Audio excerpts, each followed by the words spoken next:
ভারতে বিজেপি ক্ষমতায় আসার পরে মুসলিমদের বাড়িঘর দোকানপাট ভাঙচুর করছে। আমি ইন্ডিয়ার নাগরিক এবং সনাতন ধর্মের ভাইদেরকে বলছি, এই ইন্ডিয়াতে সনাতন ধর্ম, মুসলিম ধর্ম, হিন্দু, বৌদ্ধ সবাই কিন্তু মিলেমিশে ইন্ডিয়াটা গড়েছে। আজকে বিজেপি আসার পরে এই মুসলিমদের বাড়িঘর ভাঙচুর করছেন। আপনাদের এই ধরনের রাজনীতিকে আমরা ধিক্কার জানাই। আমাদের বাংলাদেশেও হাজারে হাজার সনাতন ধর্মের ভাই বোনেরা আছে, বিভিন্ন ধর্মের ভাই বোনেরা আছে, রাজনীতির জায়গায় আছে। আজ কেউ দেখাতে পারবে না এই রাজনীতি নিয়ে অথবা নতুন দল ক্ষমতায় আসলে হিন্দু ধর্মের অথবা বিভিন্ন ধর্মের মানুষের উপরে মুসলমানরা অত্যাচার করে, এরকম কেউ দেখাতে পারবে না।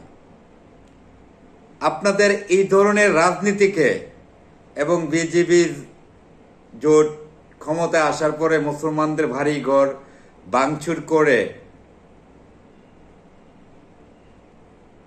আপনাদেরকে সারা বিশ্বে নিন্দা জানাচ্ছে। হয়তো ইন্ডিয়া বড় একটি দেশ, প্রতিনিয়ত ইন্ডিয়াকে নিয়ে, এই ভারতকে নিয়ে মানুষ একের পর এক সারা বিশ্বে আপনাদেরকে নিয়ে ধিক্কার জানাচ্ছে এবং সমালোচনা করছে। এই দেশটা কোনো দেশ কারো বাবার একার নয়। এই যে বাংলাদেশটা বলেন, হিন্দু, বৌদ্ধ, মুসলিম, খ্রিস্টান সবাই মিলিত হয়ে আমরা সোনার বাংলাদেশ গড়েছি। আপনাদের মতন আমরা উগ্র জাতি নই। রাজনীতি হবে রাজনীতির জায়গায়, ভোটের মাধ্যমে এক দল যাবে, এক দল আসবে, এটাই তো রাজনীতির খেলা, পলিটিক্সের খেলা। হয়তো আপনার দল ক্ষমতায় আসার পরে অন্য ধর্মের লোকজনের বাড়িঘর দোকানপাট ভাঙচুর করছেন। আপনাদের এত সুনাম সারা বিশ্বে যেভাবে মানুষ সমালোচনা এবং ধিক্কার জানাচ্ছে, এগুলো আপনারা কান খুলে শুনে রাখুন। আমরা হয়তো অসন্তুষ্ট এবং আল্লাহ যেন, আল্লাহ পাক রাব্বুল আলামিন সৃষ্টিকর্তা আপনাদেরকে যেন হেদায়েত করে। অভিশাপ দিব না, হেদায়েত করার জন্য আল্লাহর কাছে প্রার্থনা করি। হয়তো আজকে ভারতবর্ষের মধ্যে সনাতন ধর্মের লোক বেশি, মুসলিম ধর্মের অল্প কিছু লোক আছে, অথবা তাদের উপর আপনারা যে কোনো মুহূর্তে আক্রমণ করতে অথবা ভাঙচুর করতে আপনাদের বিন্দু পরিমাণ বিবেকে বাধা দেয় না।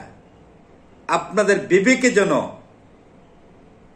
সৃষ্টিকর্তা বিবেকে যেন কিছুটা মানুষত্ব বোধ ঢুকিয়ে দেয়, সেই কামনাই করছি। ভালো থাকবেন ভারতবাসী। হয়তো আপনাদের রাজনীতি হয়তো আজকে পাড়াপড়শি একদল আছে, মুসলিম একদল, হিন্দু, সবাই মিলিতভাবে থাকছেন। হয়তো আজকে আপনার যার পার্টিতে আপনি সাপোর্ট করছেন, তার ক্ষমতা আসার পরে তাদের বাড়িঘর ভাঙছেন। এটা আমরা কখনো এ ধরনের অমানবিক জিনিসগুলো মেনে নিতে পারলাম না। আল্লাহ যেন আপনাদেরকে হেদায়েত করে, এবং তার পাশাপাশি মন থেকে তীব্র নিন্দা জানাচ্ছি।